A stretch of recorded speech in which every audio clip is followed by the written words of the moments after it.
Except my headphones that I ordered after I ordered them got discontinued. Oh no! It was like submit order. Sorry, we're just realizing this has been discontinued, What so are I the can't have it. odds? That sucks. Yeah. All right. Okay. Let me scoot over a little tad bit for you. Right. You have enough room for your? Yeah, that should be fine. Yeah. All right. Okay. Because my leg was. Oh, that's right. I never figured out how to keep the recording volume stable. Let me Google that real quick. Quack. Recording volume changing Audacity. Probably not gonna get what I want. Mm-hmm. How do I Pacific Lutheran University? Thank you, PLU. My mom really wanted me to go to PLU. Audacity automatically. Yeah, here we go. So to change the. Yeah, I want to. Yes, thank you, forums. Yeah. I'll tell you what. Yeah.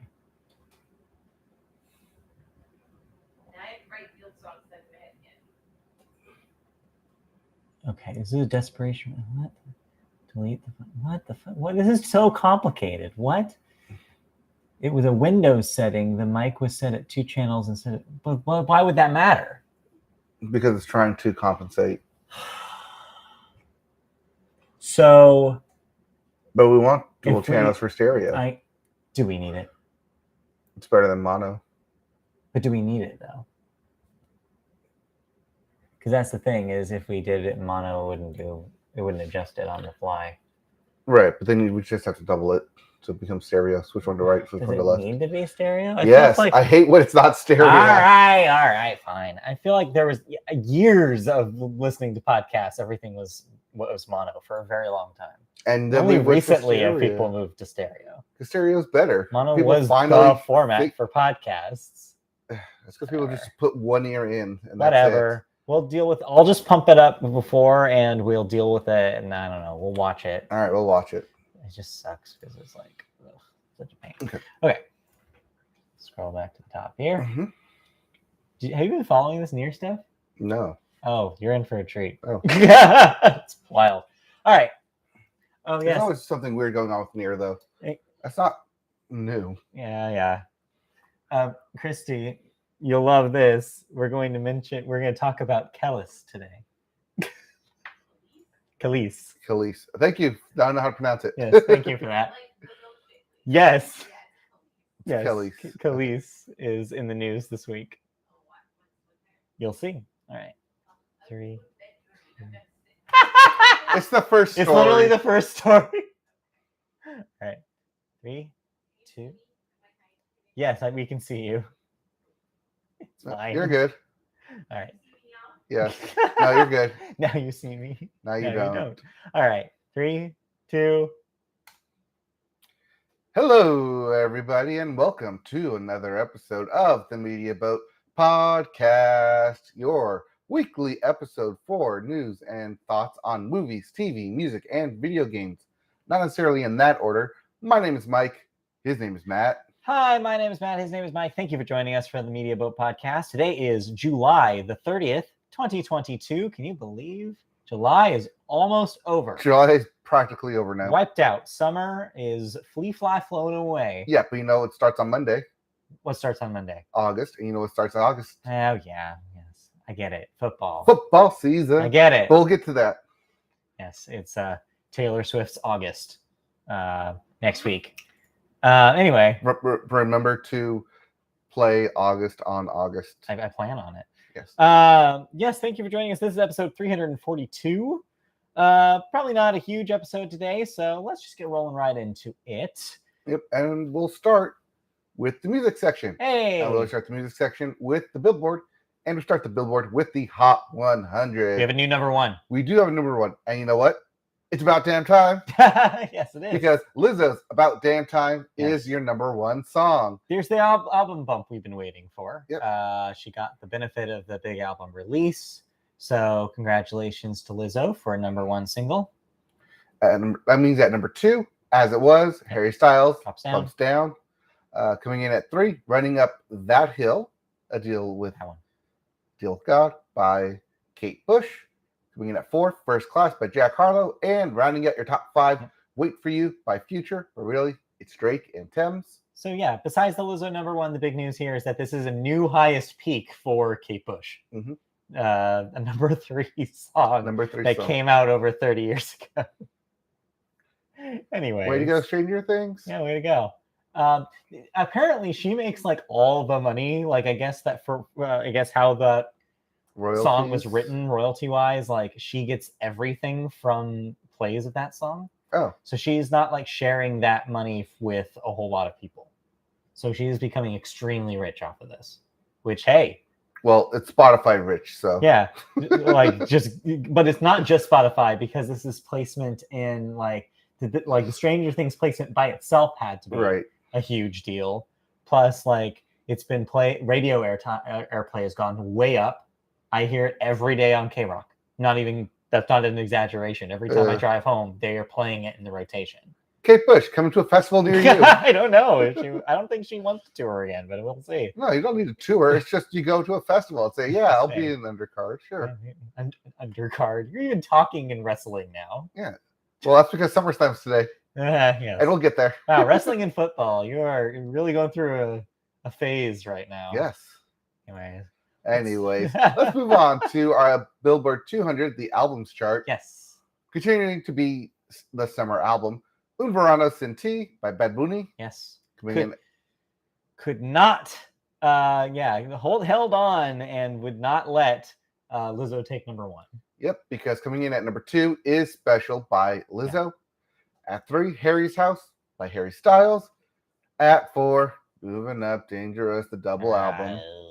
But also moving up into the number 5 slot, honestly, Never Mind by Drake. Yeah, returning to the top 5 after being kicked out. Obviously, we know who will be on the top very, very soon. Beyonce. But we'll get to Beyonce later. Yes. But right now, if you don't like any of those albums, we have new releases. Whole 2 of them. We have 2 new releases. So first up, we have Funk Wave Bounces Volume 2 by Calvin Harris. Because when I think funky, I think of Calvin Harris. Wave Bounce. Sure. And we also have The Alchemist's Euphoria by Kasabian.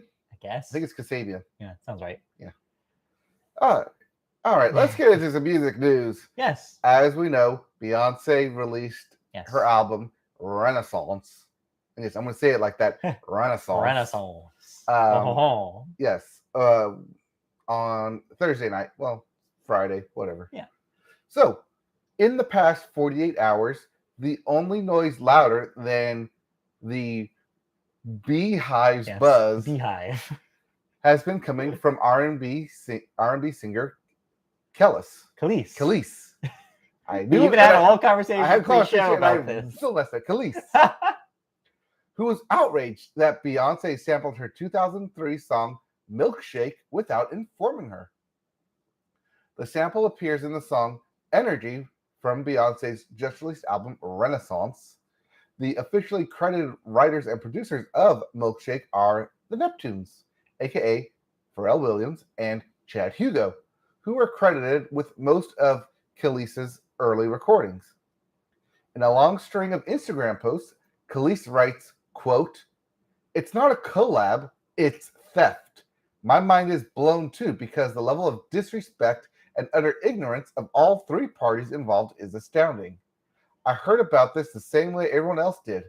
Nothing is ever as it seems, as some of the people in this business have no soul or integrity, and they have everyone fooled." All right. So there's a bunch of context for this story. And part of it is, if you know anything about Khalees' history in the recording industry, it has not been a great one for her. She's had many battles like this for the rights to her own songs. That's why she kind of dropped off the face of the earth in pop culture, is because she was having difficulty owning her own music. And the Neptunes are partially to blame for this. If you go back to apparently the contract that was made with her originally, she believed that it was going to be a 30-30-30 split. 33 or whatever. Like she thought it was going to be 30, 30, 10. between the three of them. That ended up not being the case. The Neptunes are the sole writing credits on most of her early recordings. So she got already basically like a bad deal way back when. So fast forward to today. So she's obviously aware of this. And so Beyonce is also probably aware of this too. So Beyonce and her label probably were like, well, all we need to do is get the Neptunes approval for this.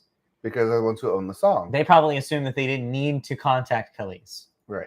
Khalees, on the other hand, thinks that the real crime here is that supposedly they're friends. They've met before, her and Beyonce. And she thought that the least that Beyonce could have done was, hey, I'm going to use Milkshake. Is that cool? And she failed to do so. So it's a weird one because it's like Beyonce's not necessarily in the wrong here because like they did the legal work to get the sample cleared, at least to the legal like extent of that. Technically, yes, all the legal documents are in order. So Beyonce probably doesn't feel like this is an encroachment. But from Khalees, all she wanted was a friend to be like, hey, I'm going to do this. And considering her already tumultuous past in the industry, not a good look.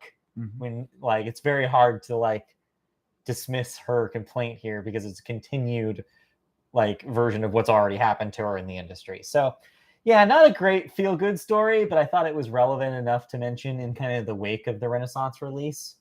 Poor Khalees though. Like I hope she gets hers. I hope this leads to some sort of crediting going forward for Milkshake. As we've seen with other artists, they do add credits after the releases. I mean, also, let's talk about Milkshake. Yes. What a great song. Yeah, it brings all the boys to the art. Yes. If you want her to teach you, you'll have to charge. She has to charge. To the Neptunes. Exactly. All right. I wonder if which makes me even more sad because I just remember there's this radio ad that they play all the time for Charmin Ultra paper towels my that has Charmin Milkshake in it. My Charmin brings all the boys to the yard. No, they don't change the lyrics. It's just Milkshake. And then you hear a spill and it's like, spilled your milkshake? It's real stupid. They did a similar one with UB40's Red Wine. Yes. Like, spilled your red wine? It's so stupid. But anyways, it makes me sad now because I bet she's not getting paid for that either. Right. But anyway, all right. Well, shout outs to Khalees. I hope she's doing okay. Yep. Shout out Khalees. Let's move on to our second story, which is a lot more happy. Well, because it deals with Snapchat. Because Snap. Yes. The company that runs Snapchat. Apparently. Has announced the Snapchat Sounds Creator Fund, which is a fund. It's the first fund designated to support emerging and independent artists who distribute their music via the app, music on the app via DistroKid. Are you familiar with DistroKid? No. Have you heard that word before? Okay, no, I think that's a rapper. So if you are an artist, you need a way to deliver your music to streaming services. So I know of SoundCloud, but I'm also old. Right, but no, not necessarily old. You're anyone, like especially someone young and upcoming. What you do is you basically make a deal with this company called DistroKid, and DistroKid does the work of actually being like submitting to Spotify, submitting to Apple Music, submitting to Amazon, Google. They put or Snapchat or TikTok, and they're the ones who do the work. You basically just pay DistroKid for that licensing. That's how most artists get, especially independent artists, get their music on streaming platforms. Not like us who just click a button and say, "Here's our link." Yeah, no. It's a tool basically for distribution, hence the name DistroKid. Distribution. Yes, think of it. Oh, I thought it was like disco. Think of it as like the music version. It's like the music version of Hootsuite. Right. Where it's like one thing, like you put it here, and then they put it everywhere. Puts it everywhere. Same thing, but for music. So that's what DistroKid is. Okay, that makes more sense. Now you know.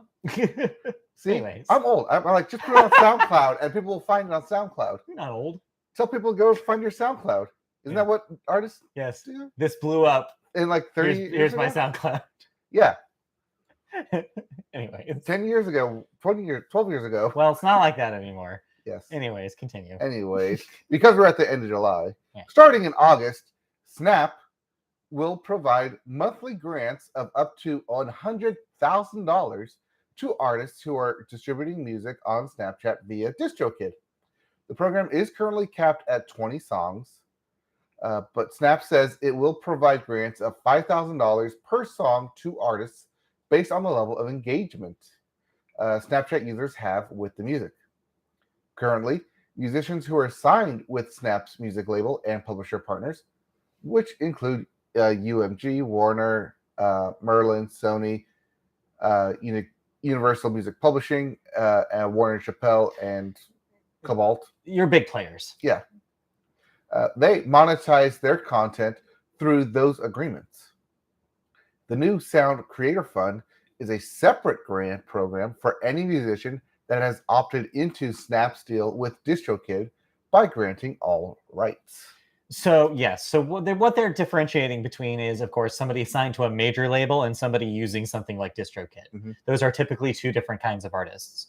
So this is basically like, okay, we're gonna pick like the top 20 performing songs for the month of August, and then distribute this money accordingly. That's the idea here.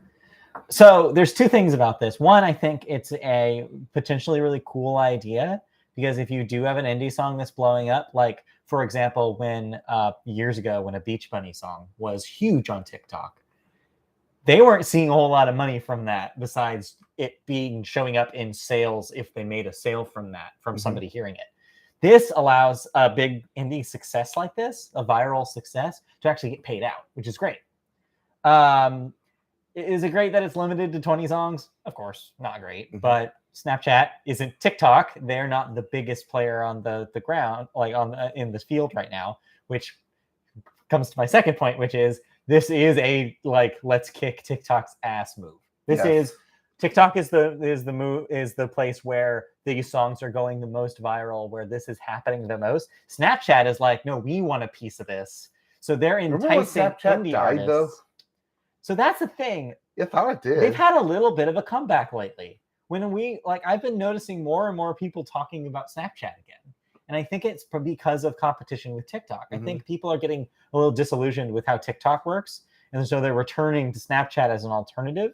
See also the moves that Instagram have made over the last week, streamlining their platform and redesigning their app to look more like TikTok. Everybody wants a piece of the TikTok pie. And I think what you're going to see is like maybe more division about people returning to older apps. But the Instagram stuff is really rough, and a lot of people are complaining about it because it's turned into like all of a sudden you're getting reels on your homepage instead of friends like pictures, which is what you come to Instagram for. So a lot of people are kind of up in arms about it. But anyway, that's Meta's problem now. Yeah.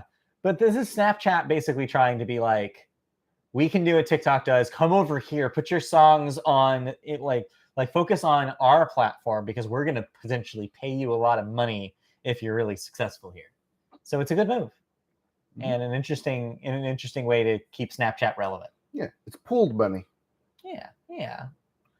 All right, is it time? All right, yes. That's it for news. That's it for news. So now we have a thought. Yes, we have a thought. Thought. THOUGT. I just want or H what? THOUGHT. It's spelled right in front of you. Just to be clear, that is the spelling of the word we're saying. Yes, not to be confused with the other thought that Beyonce is singing about occasionally. Yes. So Beyonce has been all over the news. We mentioned her already today in the news stories. 7th studio album? This is her 7th, I think. It's 7th or 8th. Because there was 4. Yes. And then there was Beyonce Lemonade in this, right? Yes. Okay. So yeah, we're up to 7. So yeah, whenever Beyonce releases music, it's a huge deal. Like she's usually of the surprise release mode ever since the self-titled came out. This was not exactly that. There was a little bit of a runway to this. This is also unique in the way that she says this is a 3-part project. So Renaissance is only act 1. I've noticed that. Of more music that's to come, which is wild to think about because this thing already is an hour plus long. But yeah, let's talk about Renaissance, which is the album she put out this week. It is a Beyonce record, that is for sure. but it's a Beyonce record that embraces the current dance music trend. You want to go to the club? Yeah, this does that. This takes you to the club. This is why Drake released his album early. So I'm glad he couldn't compete with this. I'm glad you mentioned Honestly Nevermind, because those two records I feel like will always be thought of as coexisting together, like being around the same time together, because they're both chasing a trend, but they're both doing them in a very specific way that the artist thinks is like works. The only difference is Drake's attempt did not work, and Beyonce's is one of the best records of the year. Mm-hmm. Let's just put it that way. So where I think it succeeds, where Drake does not, is Drake made a big deal about upon the release of Honestly Nevermind about how he was trying to harken back to the club era, the bygone club eras of the 80s, trying to evoke this very specific kind of culture by getting artists that had worked in that era, by sampling songs from that era. Depending on who you asked, it either worked or didn't work. I thought it was kind of boring. I thought it was overlong. I thought it would try the same thing a little too many times. Beyonce does a similar move where she's also doing the work. She's doing the research. She got a lot of important artists that are working in like club and dance music. She got a lot of people from the past and from the current. Tems is on here. If you want to see how recent a lot of the people that she got on here. Tems of top 5 Billboard. Yes, exactly. So yeah, like she definitely is talking a similar game to what Drake was doing, but the difference is in the production and the songwriting. Mm-hmm. These songs sound so pristine and like interesting. They go all sorts of left turns throughout every song. Like it's never boring. It's constantly engaging, and it flows like a DJ set from top to bottom. Mm-hmm. She wanted this to be an album length statement. This is not a modern album in the way that we think of modern albums lately, which is a bunch of singles strung together by filler. This is not that. This is from top to bottom. She had a goal in mind. This is why we actually listen to a full album whenever an artist puts it out, because artists should be telling a story with full, not here's the single, here's some stuff I'm trying out, and then here's a bunch of other stuff that I wrote that I hope someone else may pick up. Right. This is front to back, fully thought out. Transitions work, flow works. Yeah. One song in particular is basically a direct competition to Drake. With Drake's "Way Too Sexy" and Beyonce's "I'm Too Classy." Yeah. Direct competition of how Beyonce can take something that we know and make it her own, whereas Drake just takes and doesn't do anything special to it. And I think that's another difference between the two records, not to keep comparing them. It's easy. I'll stop after this. But what I will say is that it's very easy to think of this as catching a trend, because when you think about this last calendar year, we had Dua Lipa's huge disco like inspired record last year that made basically like taught the industry like, no, you can make music like this again. In fact, the world will embrace it. And they did. And so many artists have been following that trend. And so it's very easy to be like, oh, well, Beyonce did one too. But it's not exactly that, because it also manages to sound like a Beyonce record. She does not sound like she's out of her element here. She's still the artist that we expect her to be. There are still songs that sound like they could have existed on Lemonade. There are songs that could have existed earlier in her career too. She goes back to a kind of a pop mode on a couple of these tracks.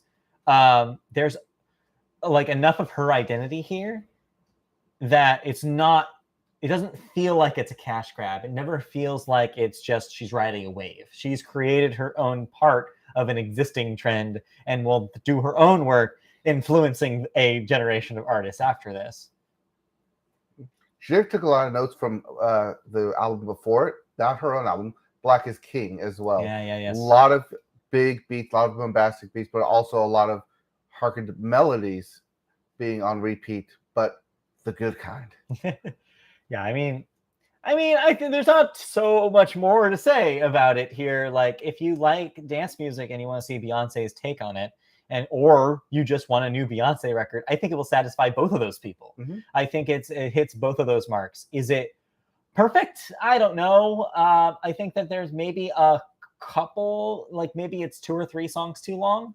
I feel like I if it was a little like under an hour, Afterburner. like I Yeah. don't know specific ones, but I'm just like I got a little by the end of it. I was like, yeah, this was a little long. It's a little long, but it ends It's perfectly. an hour, but yeah. It's an hour. But I think that like it has a really strong start and a really strong finish, and a lot of interesting moments in the middle. So I never felt bored. I just was like, man, I wish this was like 50 minutes. But here's the deal. Ideally. She's already announced that this is Act 1. Right. We still have an Act 2 and possibly an Act 3 later. Yeah. So we're gonna get Will a those lot be more. this year, you think? That's unclear. I don't think so. I would, if I had to guess, I would assume that she's going to let this breathe a little bit. But yeah, don't be shocked if we see this around Grammy time as an easy favorite, because, oh boy, she made a statement with this thing, and I think that people are going to continue talking about it throughout the rest of the year. And so, what if she does the Taylor thing where she'll release Folklore now, Yeah, and then surprise Act 2 in November or something? in like November, December. It could happen. I don't know. But if it's anything like this, I will be looking forward to it. Anything else to say about Renaissance before we move on? I mean, it's Beyonce. How are you not going to like Beyonce? Yeah, I mean, yeah. Congratulations to Jay-Z. You make another sick beat album. Yeah, he's such a good producer. And he didn't do all the tracks, but yeah, when he's there, Yes. you can tell. Yeah. But yeah, anyway, let's move on. Let's move on to video games. Well, okay. I mean, if it hadn't been that clear, we're probably going to talk about Renaissance at the end of the year. When we do end of the year wrap. We'll get there. We'll get there. So let's get into video games then, and we start with new releases. Just 2 this week, just like in the music section. Yes. Speaking of the music section, Hindsight says that there's 2 albums Yes. and 2 games releasing. One of them being Hindsight for the Switch and PC. And then we have Turbo Golf Racing for the PS4, Xbox One, and PC. Yep. I don't know what that is. I assume it's golf? golf. Is it racing? Is it golf racing? Is it golf cart racing? But Oh. it's called golf cart racing? I bet it's golf cart racing. No, I don't think it's golf cart racing. All right. All right, let's move on to the video game news. Yeah, video game news. And we start with Nier Automata. Yeah, that's not a new game. No, it's not. The mysterious new secret area that's been puzzling Nier Automata fans for the past month has been revealed to be an elaborate hoax created by a team of modders designed to show off their new modding tools. Whoops. The hidden area was first discovered over a month ago when a Reddit user asked members of the Nier Automata Reddit why they were able to access the church when their friend couldn't. This was met with confusion as no such area was known to exist. In the past few days, though, the user has been posting a series of videos showing them going through an inaccessible door and into a twisted white corridor. Each video has confused the community more, with some speculating that the user was playing on version 1.0 of the game. It has now been revealed, however, that the mystery was designed to show off a new set of open source modding tools that will allow the Nier community to create their own areas. So yeah, this has been a roller coaster ride if you're a Nier fan or just a casual observer of video games. In mod communities, this is really cool. So basically how this all began was, like, as the story mentions, there was just like somebody had put out footage where there was like a door that everybody thought that you couldn't get to, and that they had claimed that they got to it. Mm-hmm. So for weeks before we found the ultimate reveal here, people thought that it was like that there was just more mysteries in this already kind of mysterious game. And so people were very willing to believe that this was baked in. And it didn't help when Nier producer Yoko Taro went on social media to basically egg it on.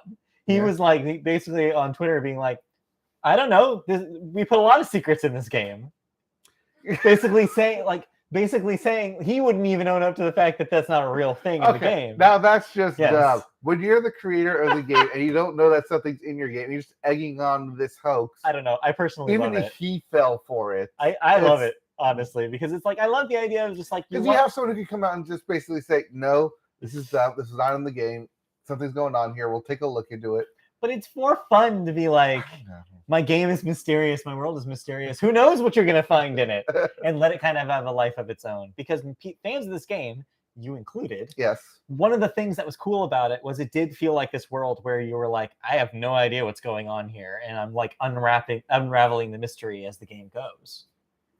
Yeah, and it was fun to do that. Not here's a door I can't get into, and then someone years later says, I got into the door. Here's the footage. Thankfully, this wasn't years later. This was like a week or two later. But yeah. So it wasn't that long of a mystery. But yeah, and I'm sure a lot of people are kind of let down. No, I mean like years since Nier Automata came out. Yes, that's true.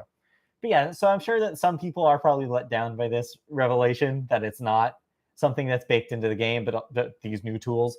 However, the silver lining here is, hey, Nier fans, like this will be cool to have open source tools to make new areas in Nier. That's very exciting for a game that has a lot of real diehard fans. Yes, but this is also nothing that is. So it's new in that you can create these worlds and do stuff like that. It's not new in how it's portrayed and formed, because other speedrunning communities, mainly Kingdom Hearts communities, do a randomizer. Sure, yeah. Where they use set assets to randomly go to places. Yes, randomizers are extremely popular in all sorts of games and the speedrunning community. But nonetheless, a roller coaster ride that a lot of people kind of followed through this whole thing. And yeah, a little anticlimactic of an end, but hey, still interesting and still something I thought we should talk about. You know what's going to happen next? That mod is going to get hired by Nier Automata to help build the levels designs. Square is going to pick them up. We'll see. Yeah. All right, let's move on to the second story. Speaking of level designs, Nintendo has announced that Wave 2 of Mario Kart 8 Deluxe's DLC tracks will appear next week. Yeah, isn't that exciting? Yes.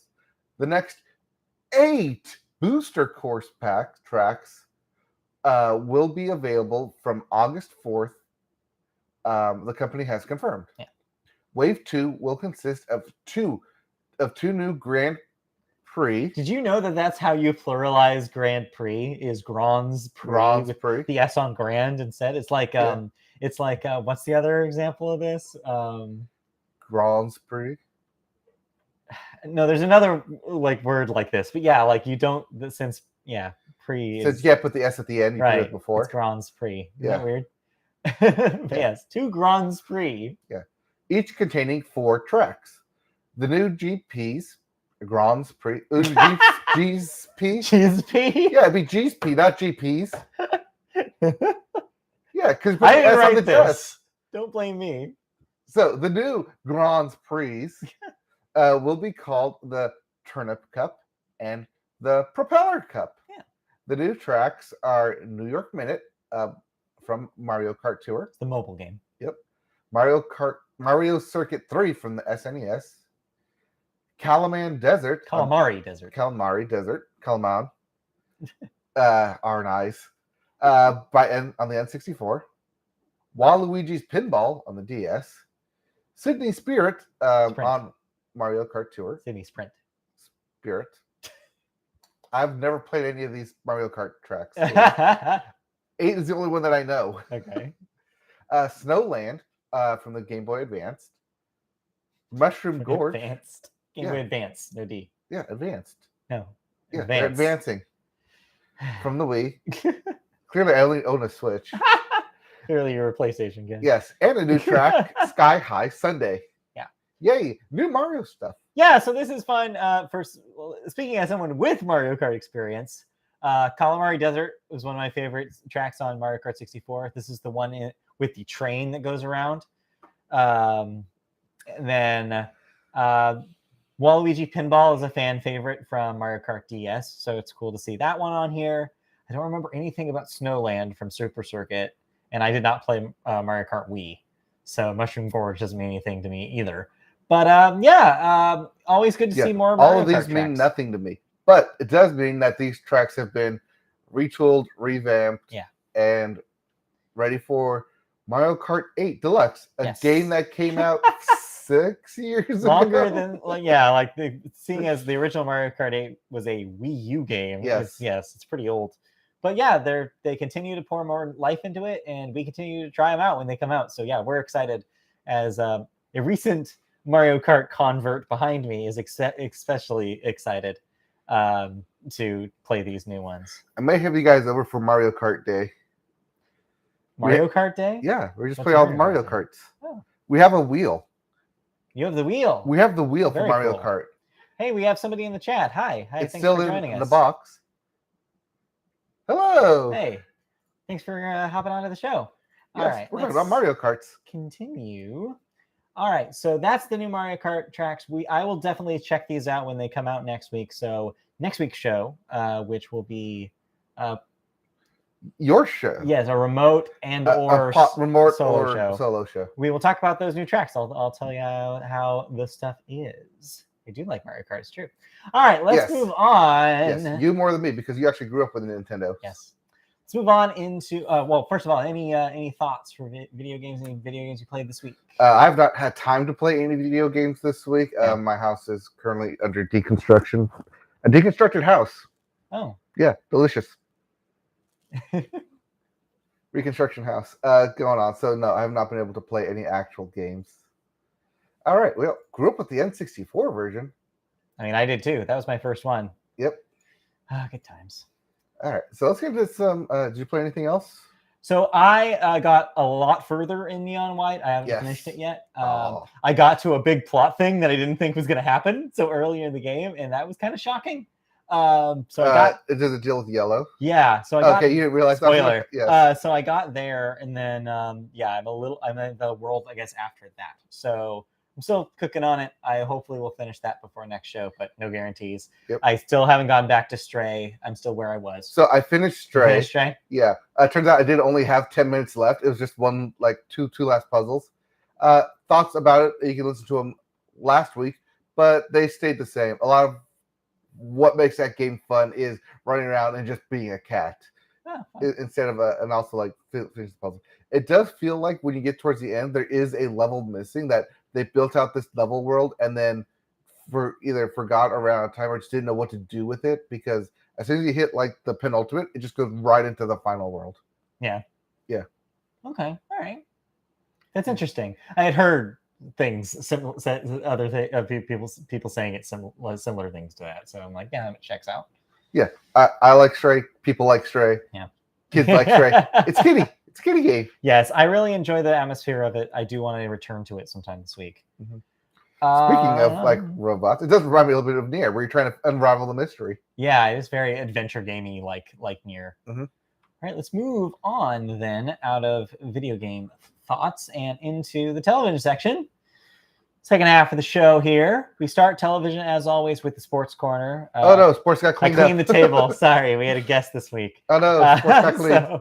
So the sports table. The Cheez-It corner over here, though. Next month, that's right, that counts. Yeah, next month we will have full sports corner. Sports wall? Sports wall, possibly. Sports wall? Very exciting. Yes. We're back in our regular studio. Yes. But yeah, we'll get there when we get there. But yes, let's go over sports news for the week. The Raiders versus the Jaguars will be your Hall of Fame game on August 4th. Yep, that's on Thursday, and that is the start of football season. Football season will officially start. So it is officially started. It'll be officially here. That is the official, pun intended, kickoff of the season. Yes. So look forward to that if you've been waiting for some football. What was it, pun intended? Ha ha. Next up, speaking of the Hall of Fame, we have your class for 2022. We're gonna have a question in the chat real quick. What's your guys' favorite game? Video game, I'm assuming. Video game? God of War, Ragnarok. Oh yeah, he's God of War guy. Well, that's not out yet. It will be. Currently, I mean, we get the top 5 lists at the end of the year, but yes, currently, probably Nier and Horizon. We're not Nier, Neon White. Neon White and Horizon. Well, for this year or this year of all time? I think they might be asking all time. Oh, Kingdom Hearts series all time. That's an easy one. Really? Okay. Yeah. Paper Mario, back when it was good. The GameCube Paper Mario was probably still my favorite game. Other than that, Kirby and Pokemon. Yeah, Pokemon's good. Yeah. But Pokemon's consistent. Yeah. Speaking of, we'll have Pokemon later this year. Oh, and Rock Band. That's an all-timer for me too. Yes. All right. Anyways, back to sports. So yes, your Hall of Fame football class of 2022 includes Tony Baselli, Cliff Branch, Leroy Butler, Sam Mills, Richard Seymour, Bryant Young, Art McNally, and Dick Vermeil. Super Mario Odyssey, good one. Yep, Dick Vermelli. Vermilly, sorry. Yes. The L is at the end. Yes, Dirk Vermeil.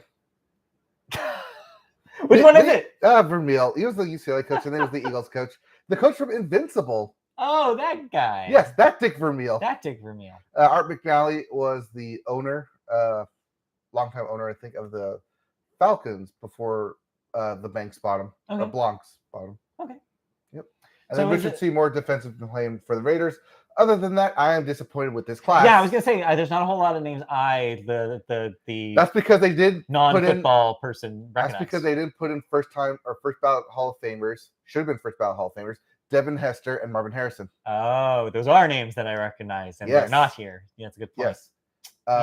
Weird choice. Yeah. I mean, it was also their first years of eligibility on the Hall of Fame ballot. So they'll have more choice. They'll have more chances. Right. But at the same time, like, Devin Hester, yes, he is specialty, but at the same time, it's very, like, rare for a specialty, especially kick returner, to get into the NFL. But he was so good. He was the man. You purposely did not kick to him. In fact, you purposely didn't kick to him because he ran a kickoff back in the Super Bowl. Oh. First score of the game. Well, yeah, you'd think you would have. Well, they end up losing that game. Wow. Okay. Just because that's rough. We're done. Because Peyton Manning was on the other side and they won. So yeah. Got it. Well, anyway, so those are your slightly disappointing Hall of Famers. Yep.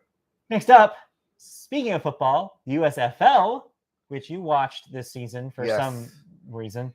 Because it was the D League and it was football. Yes. It counted. 21 of their players will be making their way to the NFL rosters, including USFL League MVP KaVontae Turpin, who will be heading to the Dallas Cowboys. Yep, he's the receiver. He'll be going to the Cowboys. These 21 players, because they couldn't be entered into the draft, because they played for the USFL, instead they will be making their way to training camps, which start this week. I see. And then they have a chance to make the 52-man roster by the start of the season. Okay. Do you think they have a chance, especially this guy? Actually, yes. Yeah. Some of them actually do. Right. There's like a couple backup quarterback positions as well. That's pretty much what the USFL is if you're not getting your playing time in the NFL, you can go to the USFL or the XFL, hone your craft, get better, and then become like a solid backup or like practice squad. Sure. Yeah. All right. Well, more power to him. Yeah. It's a lateral move, you could say. It is definitely a lateral move. See what I did there? Yeah. You also missed the story there. I missed the story. Yeah, you did. Yes.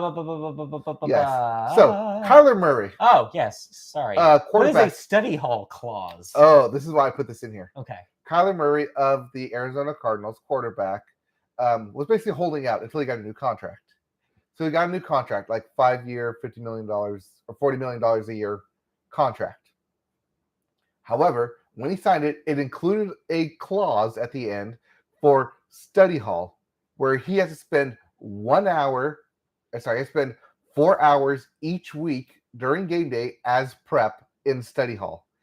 If he does not participate in study hall, he loses the money. Wow. It's weird. It's never been done before. But apparently, like, they're giving him all this money, so they want to include that if we're giving you this money, we want to make sure that you're actually like paying attention and like following the playbook and doing study game day help. Huh. So they put a study hall clause into his contract. That's hilarious. I didn't even know you could do that. Apparently you can. I didn't know either, but watch the tapes. Watch the tapes. Yeah, that's basically what it is. You need to watch the tapes. You need to do your study. You need to do your homework for the game upcoming that week. Wild. And it's like 4 hours each week, like 1 hour each day. Amazing. Well, I hope he learned something. I mean, if you have to put this kind of clause in for your quarterback, you may be in a bit of a trouble there. Or maybe not. Maybe he'll be like Last Starfighter this shit. Or maybe he'll be so good at it by the end of it, they'll win the Super Bowl. Or maybe don't give a quarterback that much money if you don't think he's going to be very confident. Yeah, that confident. Well, they are the Arizona Cardinals. Yes, they are the Arizona Cardinals. Yes. They need all the help they can get. Yeah, they got help by Russell Wilson getting out of Seattle. All right, let's move on. We turn now to Major League Baseball, Yep. where currently your big leaders are the Dodgers, the Yankees, and the Astros, who all hold 12-game leads in their respective divisions. I mean, obviously, when you hear successful baseball teams right now that are on a run, these are the three that you think of. Yep, but this is your 2-month update till the end of the season. Yes. And they have a 12-game lead. So, yeah, I mean, of course, the other big news is we are currently rapidly approaching the trade deadline. So deals I are think getting it's next week, actually. Yes, next week. So the deals are already getting made. Some really surprising things are already happening. You hear that, Juan Soto? Yes. You have 1 week left. Yes, there are still a couple of major players that are still we still don't know what the fate of them will be. Juan Soto is the big one. Also, a lot of rumors have been circulating about what the Angels will do with Shohei Ohtani, seeing as he will be a free agent at the end of next season. So do they hold on to him? Do they make a deal? We'll find out. And so this will be a really interesting week in baseball to see how everything kind of shakes out, because it will have a lot of effects on the rest of the season and the coming seasons. Yep. Especially here in Anaheim. We'll see. We'll see. Not looking forward to Pins and needles. Yeah. Pins and needles. What happens, but it'll be weird. Anyway, so yeah, keep an eye out on that. We'll have more to probably talk about next week's show in that department. Yep. As trade deadlines will be Yes. hey, we're making trades. Trade. Yep. All happen at the last minute, I'm sure. So this is what happened last year, where the Braves made 5 different trades at the end of the deadline, and they ended up going on to win the World Series because of it. Yes, it could happen again. Not to the Braves, yeah, but just in general. Not to the Braves, though, no. All right. In baseball in general. In baseball in general. Let's move on. In wrestling entertainment, we had the big bombshell last week of Vince McMahon retiring. But this week, SummerSlam is back with the big man gone. How do you think it's going to go? Roman Reigns and Brock Lesnar are in a no-holds-barred, tap-out only I love holds. contest. Well, this one's no holds. Wait, no holds barred mean that there's actually plenty of holds, right? No, it's anything goes. Yeah, that's what I'm saying. Yeah, so they can do all the holds they want. Yes, up until someone taps out. Right. I'm just saying, no. That's the definition of no holds barred. They're not barring any holds from you. Yes. Yeah, because that's how wrestling works. Okay. So are there matches where the holds are barred? Yes. Are they called bars holded? Yeah, it's called smack 'em till you. Bars held? Yeah, bars held. I don't know anything about wrestling. Anyways, that's your big matchup. Brock versus Roman Reigns. About 4, I think, at this point. Yeah. But everyone's kind of expecting that whoever wins isn't going to necessarily win because it's fake? Well, no, because Money in the Bank will be cashed in order for the title to be taken from whoever wins. You can cash in the Money in the Bank from the Money in the Bank? Yeah, whoever wins. Yeah, because it's real money? Austin Theory is Money in the Bank winner, and everyone hates him. So if you need someone else to hate him for pinning Roman Reigns, and then it's holding it over his head till he gets the shit beating out of him at WrestleMania. Well, I guess we'll find out tonight in SummerSlam. Also, Pat McAfee's wrestling again. Well, there you go. So maybe something to tune into. Or not. I'll be at the other SummerSlam, which is the Angels game. Yeah. The Summer Grand Slam? Yeah. Hopefully. Fingers crossed. Fingers crossed. All right. I'll be in a seat where maybe I can catch a baseball. So, hey, maybe. I don't have a glove, though. So. You use your hat. Yeah. Use the nacho helmet. No, I'm going to get a free hat today. So use the free reversible hat. Yes, use the free reversible hat. Catch it. Anyway, elsewhere, if you are a fan of all sorts of weird and wild sports, well, then your favorite day of the year is coming up. Every year, ESPN turns the dial into ESPN 8, the Ocho, the fictional version of ESPN that was in the film. What movie was that from? Dodgeball. That's in Dodgeball, from the film Dodgeball. They make it real one day every year, and this year is happening on the 5th of August. So you'll be able to watch all sorts of weird-ass sports on ESPN 8, the Ocho. Yep. Typically, they do it on 8/8. However, 8/8 is going to be on a Monday. Yes. So 8/5 is the Friday. So this is when you get your actual dodgeball on TV. Yeah. Your dog racings, your cornhole events. Yeah, I was gonna say. I was thinking of the word axe cornhole. throwing, Cornhole, yeah. Like lawnmower races. Right. Trick bowling. Yes. Anything you can imagine that's not a traditional sport. So that'll be a lot of fun. Looking forward to that. Yep. Then last but not least, we do have an update about the continuing story about Brittany Griner. It looks like the U.S. government is currently in talks with Russia to bring Brett Griner home in a possible prisoner swap. It's unclear whether that's actually going to follow through. We will, of course, report back when we know more. But As at least movement is happening. As of this week, the talks have started. There is a political prisoner that the U.S. has at Russia that they offered to Russia in a swap. As of last night, Russia made a counteroffer for another political prisoner, making it 2-to-1 swap.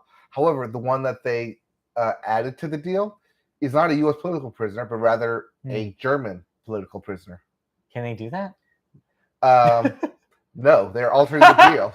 That's they do not alter it any further. That's very strange. I just hope she gets her justice and she comes back soon, because this whole thing is really rough. Yes.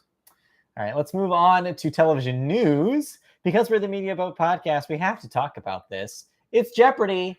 Back in the news this week. Yeah, it is. For better or for worse. The good news and bad news. The unfortunate news is that their host search is not continuing. They decided to just do the same thing they did last season and just continue the Mayim Bialik and Ken Jennings host swap that has already been the case. Mm-hmm. So they are not going anywhere. They have not chosen a new person. Executive producer Michael Davies announced this Wednesday. In announcing the contracts, Mr. Davies said that more than one host was required to handle the workload with additional iterations of the shows coming down the pipe. He said, quote, "The fact is we have so much Jeopardy to make and so many plans for the future that we always knew we would need multiple hosts for the franchise." I don't think that's correct. And we were just so grateful that Mayim and Ken stepped in and stepped up to put the show in a position to succeed, end quote. So yeah, the past season, in case you didn't watch it, and if you didn't watch it, you missed a lot. Contestants racked up some of the longest streaks in Jeopardy history, including Amy Schneider's 40-game streak, Matt Amodio's 38, Mateo Roach's 23, and Ryan Long's 16. These streaks have coincided with a ratings resurgence in comparison to the previous season. Yeah, it's been wild television this season. It continues to be entertaining. Also very much looking forward to the upcoming Tournament of Champions, where all of those players we just mentioned, also including a few more, will definitely return, and we'll all lose to Amy Schneider. Or so you say. No, it's not even a contest anymore. So looking forward to that. I think they announced that Ken Jennings would be doing the Tournament of Champions. Good. Be airing in November. Man, if Maya hosted that, I would be so mad. So right now they're doing about 10 days, so 2 weeks swap, depending on how long Ken goes, because Mayim is also filming Call Me Kat. Yes, she's on a sitcom. On the same lot, though. Oh, that's convenient. Yeah. Watch right over. Yep, on the Sony lot as well. So yeah, it's convenient. It's nice. But yeah, I mean, remember when we were doing all these like swappings? At the end, I said, just do Ken and do Mayim. Both of them are good.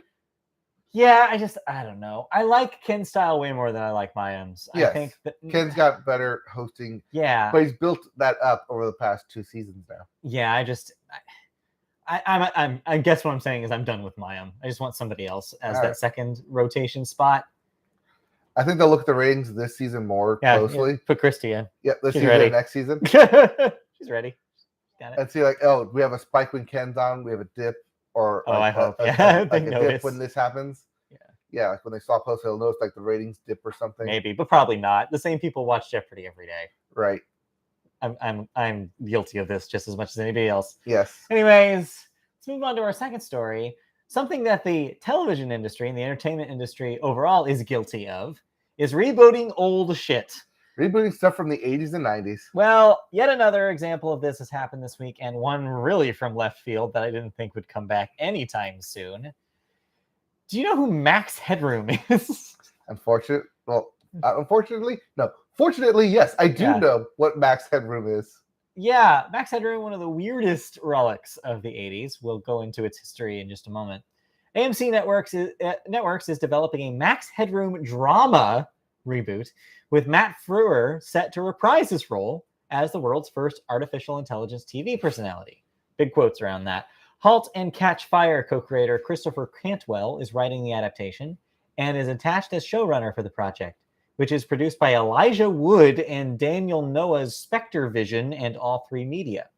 The 1985 British cyberpunk TV movie Max Headroom, 20 minutes into the future, saw Matt Frewer's character as an instant pop culture phenomenon and went on to star in a music video show, ads for New Coke, appeared on the cover of Newsweek, and headlined his own primetime series. That didn't last long.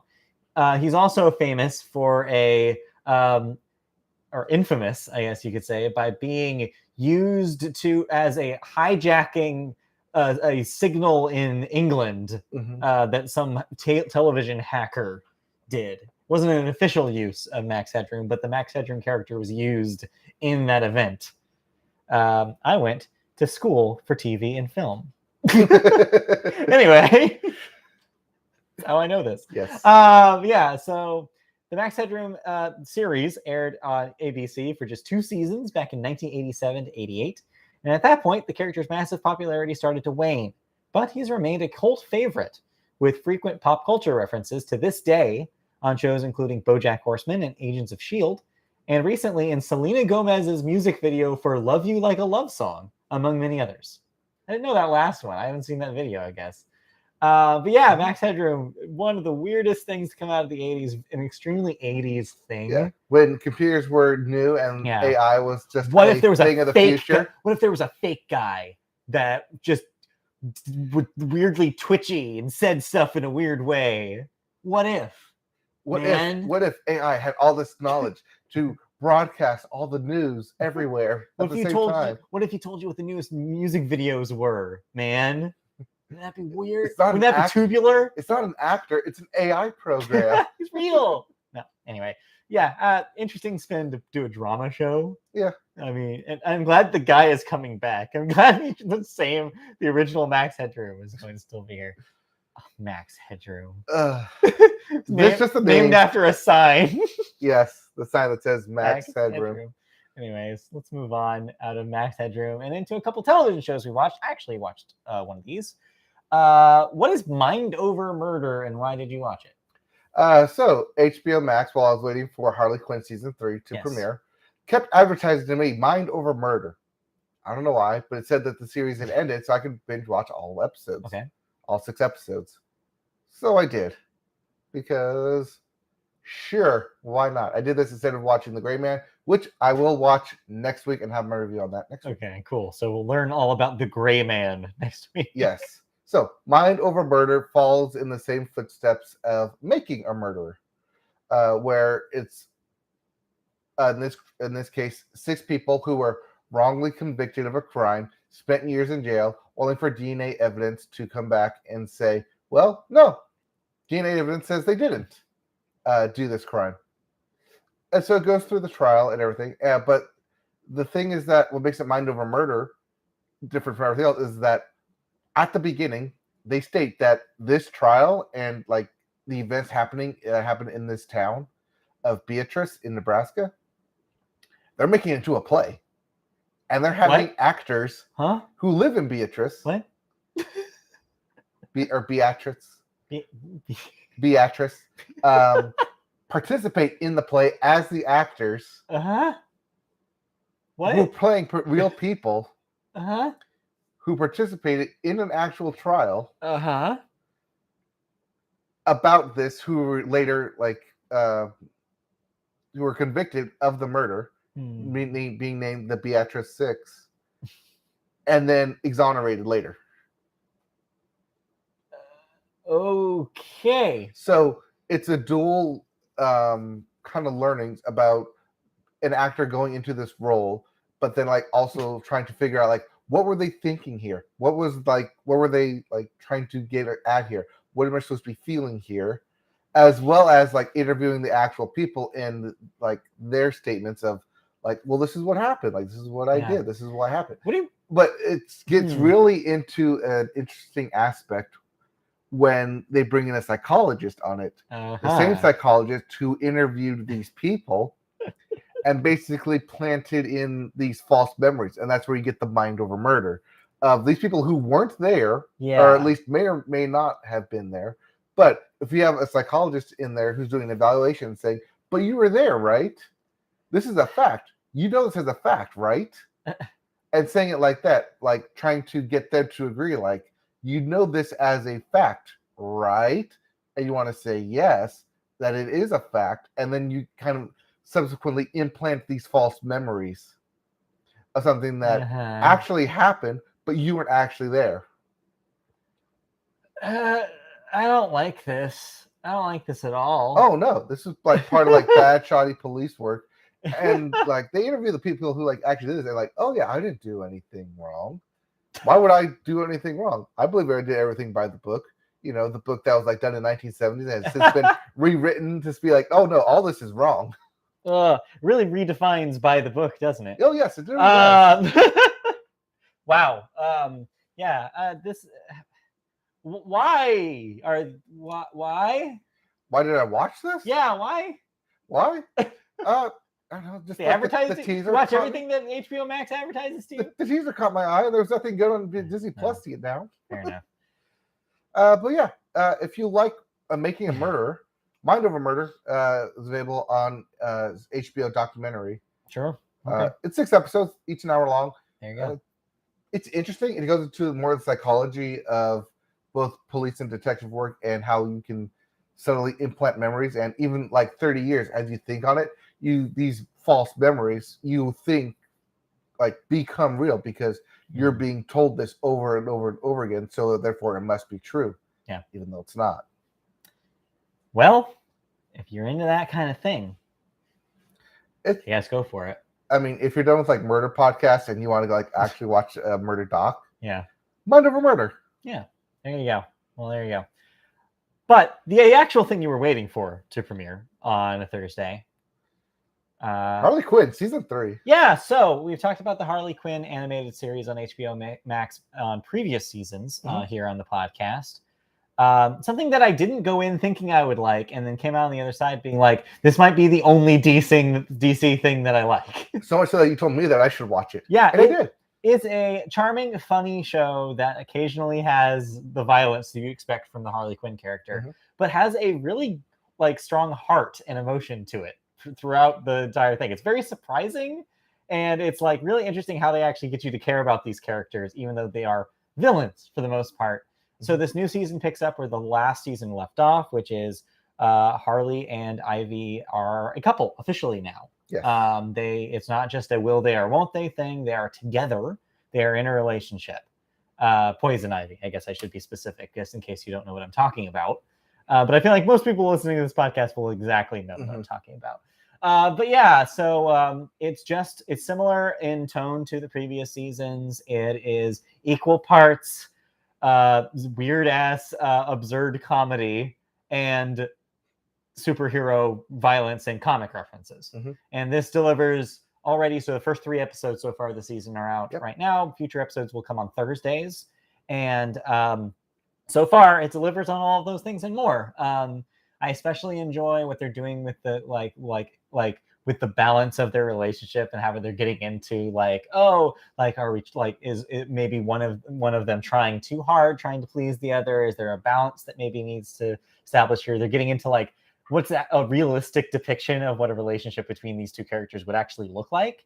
They're also going kind of tiptoeing into some deeper issues maybe going on between the two of them.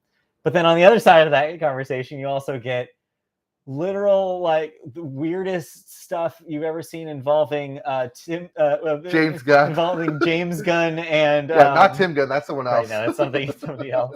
James Gunn, who plays himself, and Billy Bob Thornton, who plays himself. Yes. And I don't even want to spoil it because it goes in some wild directions with those two characters. That was probably the funniest bit of these first few episodes. But yeah, strong start for a 3rd season. I'm excited to see what else they do It's good that they're using the side characters more Yes. on their own solo adventures, Yes. Give us rather more. than Give us more King Shark. Yes. That's all I want. More Yes. King Shark. rather than just them being the background characters who help out Yes. during the main heists. Yeah. So more of that. More is than welcome. comic relief. Yes. So yeah, it'll be it's still good. So yeah, new episodes of that will be coming out on Thursdays going forward. Yeah, excited to see what they do. Yep, super fun. I like the direction that they're going. It's natural progression. It's you get to the third episode, right? Yeah, I watched all of it. Okay, yeah. I think they're setting up good with these first 3 episodes. Yeah. All right. Anything else we watched this week? Nope. Let's move on into cancellations and renewals. What am I no longer watching? Well, the reboot of Rugrats apparently has worked out for Paramount Plus as they are bringing it back for a 3rd season. That's ahead of its 2nd season later this fall. Prime Video will be bringing back The Wheel of Time for a 3rd season. I think its 2nd season just wrapped up shooting. Okay. So they're going to go right into a 3rd season. Got it. Apple TV Plus will be bringing back For All Mankind for a 4th season. FX bringing back Mayans MC for a 5th season. TBS has canceled Full Frontal with Samantha Bee after 7 seasons. So does TBS own anything now? It's not They got rid great. of they got rid of the last 2, which was Chad and Samantha Bee. Like, I know we have Snowpiercer. It's going to be the next season for TNT. but yeah, that's not TBS. No. Yeah, it's looking like a weird era for all the Warner networks. It's like Warner is just putting everything on the chopping block. And yeah, it's sad to see Samantha Bee being part of that.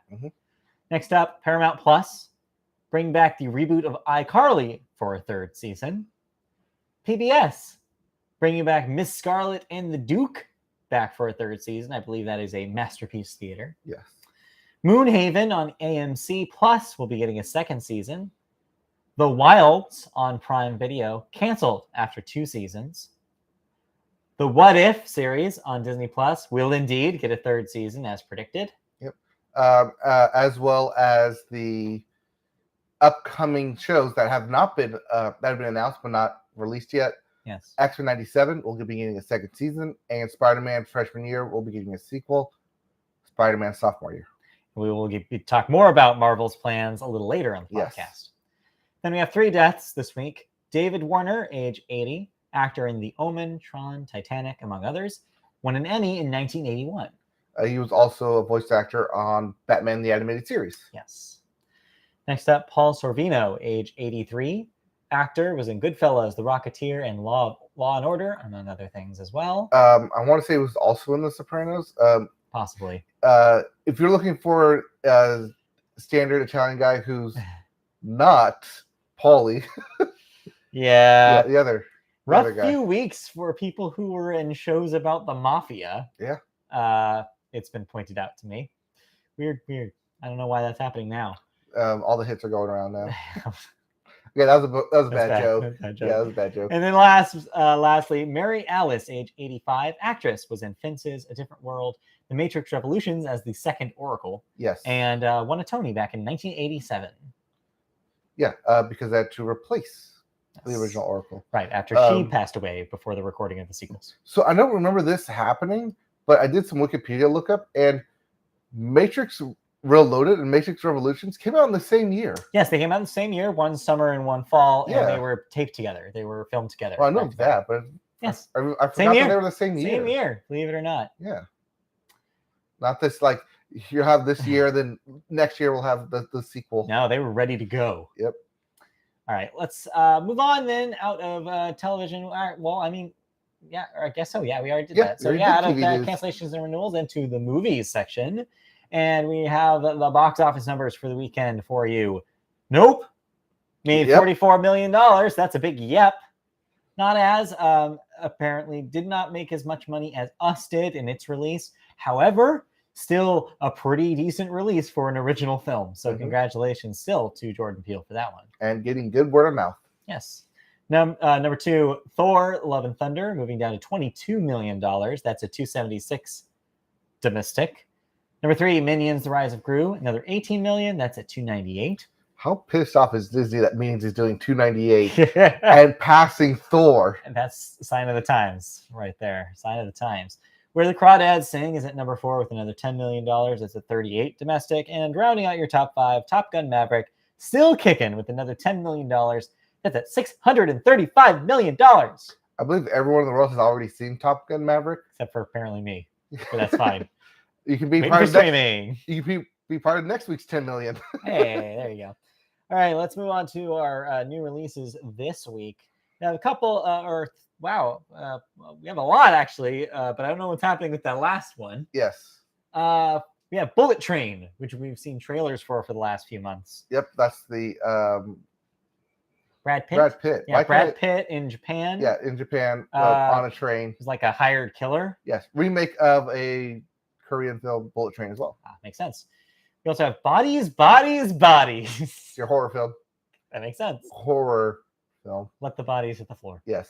And then we have something called Easter Sunday. This is a comedy starring Joe Coy, written by Joe Coy, about a Filipino family on Easter Sunday. All right, and then what's coming going out on? at the end of coming out in August. Yeah, weird. And what's going on with his last thing? So officially in the calendar, it's untitled WB event film. But doing some digging as to what it was, Yeah. I was able to find that the Richardson movie, which is a kids movie, is supposed to get a wide release in this same time slot. It may or missed may that not date, be yeah. happening. Because we haven't heard anything about it. Yes. So no, probably not. Probably not. But that's what it was. Like Warner Bros. Had this spot reserved for a wide release film. Yeah. Some digging of some past posts revealed that the Richardson movie, which is a kids film or a kids show, was going to get a theatrical release, originally scheduled for next week. But must not have happened. May or may not still be happening. That's it. But of course, we're going to tell you that you should really just see Marcel Shell's shoes on. Yes. Let's move on. Officially at $2 million. Hey, yay! Good for it. I'm part of that. I'm glad I'm part of it. Could put some money towards that. All right, let's move on to movie news. Before we get to the big Marvel news, we do have an update about Tomb Raider. Yes, Tomb Raider, the video game franchise, is in the news again because its film rights are on the move. After not making a new entry in the franchise since 2018, MGM has lost the Tomb Raider license, leading the rest of Hollywood into a bidding war for the chance at their own Lara Croft movie. The studio briefly flirted with plans for a sequel, but they never came to fruition, at least not before the May deadline, by which MGM had to greenlight a movie in order to maintain control of those rights. One likely factor in a sequel not happening is that back in March, Amazon closed its purchase of MGM, and the new owner is presumably re-examining many of the studio's existing projects and franchises. These rights only apply to a film version, not television, as Netflix still has a Tomb Raider animated series in the works. Yep. So sorry, Alicia Vikander, we will not see you being a Lara Croft anymore. Yeah. So who knows if there'll be more movies coming or who will get the rights to this. I'll tell you he'll get the rights. PlayStation Studios and have a crossover with Nathan Drake and Uncharted. Oh, geez. Wow. Okay. I don't know about that, but that's definitely thinking outside the box. That's something that they could do. They could do that. They should. I don't think that happens. I don't think Naughty Dog would want that to happen. What? I don't think two adventurers as owners of the IP, like I don't think that they would want those two universes to combine. Even though the Nathan Drake is clearly like set in stone, based on the Lara Croft film. Definitely an influence. Video games. Definitely an influence for sure. All right, but let's move out to the meat of the news this week and probably of this episode. This was the big news in the entertainment sector this week. That's why I got the shirt on. Everybody was wondering after Thor and the releases before this, like, where's Marvel going with the MCU? What is the plan? Doesn't seem like they have a long-term plan. What are they going to do with X, Y, and Z? Well, now we have a better idea of the picture as the entirety of the Phase 5 plan was revealed at Comic-Con last week. We tried to give teasers last week about it. Nothing big out of Warner Brothers came out of there, so we're just going straight into Marvel. So here is the schedule. It begins with... Okay, so before we get to Phase 5, we're going to close out Phase 4 with She-Hulk, Attorney at Law, coming out. The I Am Groot series. Right. And then closing out with the Black Panther Wakanda Forever in November, which the teaser trailer just got released. Right. So... And that will close Phase 4. That will be it for the current phase we're in right now. As for Phase 5, It will begin with Ant-Man and the Wasp: Quantumania, which is scheduled for February 17th, 2023. Secret Invasion, which will be on Disney Plus, spring 23. Guardians of the Galaxy Volume 3, May 5th, 2023. Also important to note here, James Gunn has confirmed that will be the last of that trilogy and will be the end of those characters' story. And most likely be the last time James Gunn directs a Marvel film. Oh. He's probably going over to the DC. I'm sure he's going to stay over there. Yes.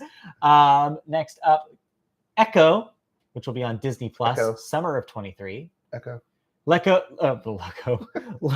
Loki season 2 will be on Disney Plus, summer of 2023 as well. The Marvels, which is dated for July 28th, 2023. Ironheart, which will be on Disney Plus in fall of 23. That will star the character of Riri Williams, which will appear in Black Panther this coming fall. I see. Blade, yes, that Blade, on November 3rd, 2023. Agatha: Coven of Chaos on Disney Plus, winter of 23, starring, of course, the character introduced in WandaVision last year. Yep. Daredevil: Born Again, yes, that Daredevil, Disney Plus, spring 2024. Captain America: New World Order, the next in the Captain America series, on May 3rd, 2024. Yep, that'll be Sam Wilson, Captain America. Yes. And we'll end with Thunderbolts on July 26, 2024. So a year and a half for Phase 5. Oof. But you realize that all that is coming out in a year and a half. What? From February of next year all the way through summer of next year. That is a ton of Marvel content. Sorry, summer of the following year, 2024. So yeah, like if you're interested in any of this, Disney Plus is a need, apparently, not just a want anymore. Yeah. Like they're going to make you sign up for this to see everything. So, I mean, we'll see. It'll be interesting, especially to see what they end up doing with Blade and Daredevil as franchises, because as franchises traditionally, let's say, aim towards a more adult audience and trying to repackage those characters into the more family-friendly MCU. We'll see. So chances are they're going to try and make these more like the darker version, the R version, if they can. We'll see. Just note that does mean that they may lose out on some box office. However, there is one character already in the R version that's already been confirmed for a sequel in his franchise that does not yet have a release date. Yes, I'm teasing about Deadpool 3. Right, yes. But that's because Kevin Feige is also teasing it. Yes. So there will be more to come, according to Feige. He's already teased some big reveals for Disney's D23 event that will happen later this year, including more details on the upcoming big 2 films that we haven't talked about yet. Yes. Avengers: The Kang Dynasty and Avengers: Secret Wars. That will be, just as we mentioned with the Matrix films, released in the same year in 2025. Yep. That's actually why I brought that up. Yes. Tried to plant that before. Yes. That was kind of the big news, which is that ultimately this is leading towards another Avengers couple of films. Yep. So we have Avengers: The Kang Dynasty and Avengers: Secret Wars.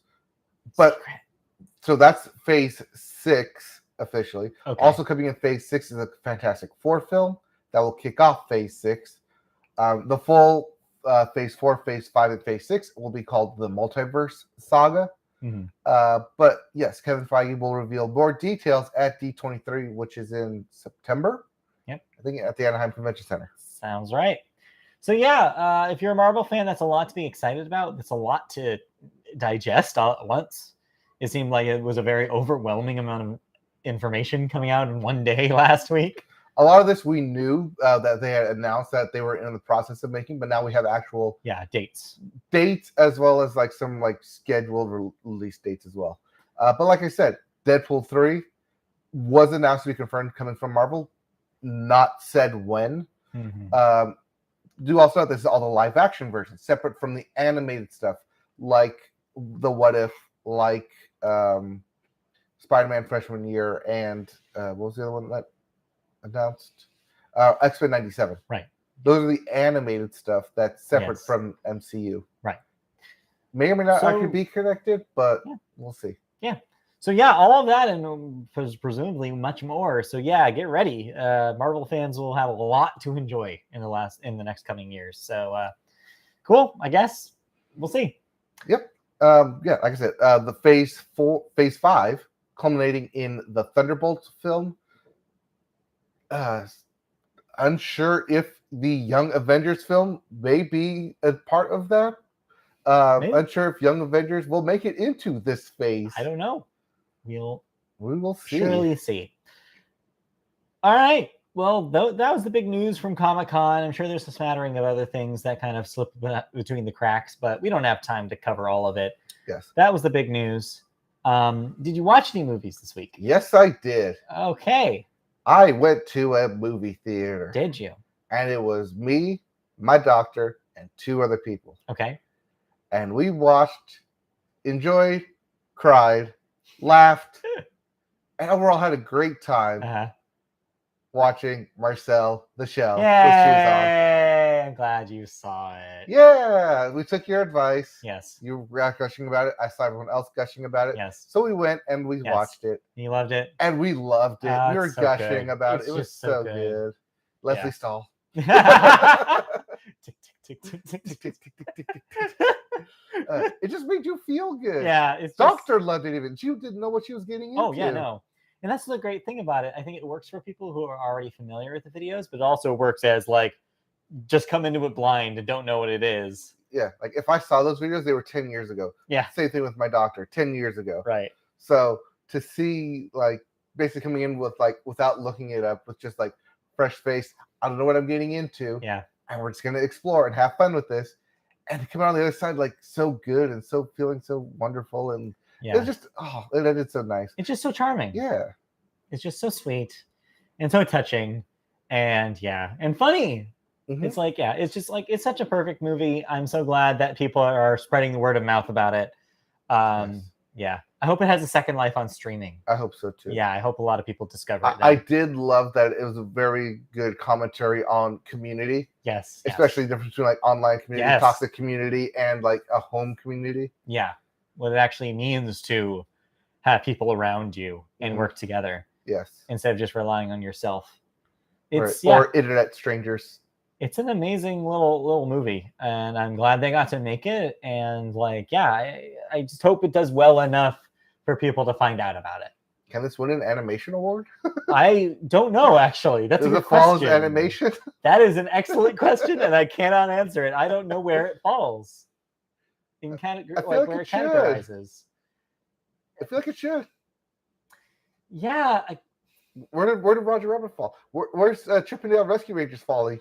well, that's the thing is I don't. Well, those are traditional they- animation though.